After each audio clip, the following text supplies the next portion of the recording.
ஒரு ஒர்க்கை ஏபிசி 3 பேர் சேர்ந்து செய்கிறாங்க. 3 பேர்த்தோட ஒர்க் எஃபென்சியல் 3:5:7 ஏவும் பியும் சேர்ந்து அந்த ஒர்க்கை 10 டேஸில் முடிக்கிறாங்கன்னா பி மட்டும் அந்த ஒர்க்கை ஸ்டார்டிங்லேருந்து பண்ணியிருந்தா எவ்வளோ நாளில் முடிச்சிருப்பாங்கன்னு சொல்லி கேட்குறாங்க. சொல்லுங்க பார்க்கலாம். பி மட்டும் அந்த ஒர்க்கை முடிச்சிருந்தா 16 டேஸில் முடிச்சிருப்பாங்க. என்ன ரீசன்? நம்ம கிட்ட என்ன கேட்குறாங்க, பி எவ்வளோ நாளில் முடிச்சிருப்பாங்க தானே. பி ஈக்குவல் டு ஃபர்ஸ்ட் நம்மளுக்கு என்ன கொடுத்துருக்காங்க, A+B 2 ஜாயின் பண்ணி ஒர்க்கை முடிக்கிறது 10 டேஸ் சொல்லியிருக்காங்களா. அதனால இந்த 10 எழுதி போட்டுங்க. 10 இன்டூ இப்போ என்ன பண்ணீங்கன்னா A+B கொடுத்துருந்தோன்னே A+Bயோட ஒர்க் எஃபென்சியல் ப்ளஸ் பண்ணிக்கிங்க.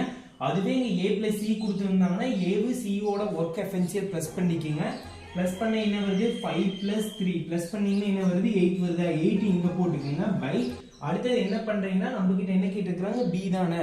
பியோட ஒர்க் எஃபென்சியல் என்னன்னு பாருங்க, அதை எடுத்து கீழே போடுங்க. பியோட ஒர்க் எஃபென்சியல் 5 போட்டாச்சு. இப்போ வந்து கேன்சல் பண்ணுங்க. 1 டைம் 2 டைமா ஈக்குவல் டு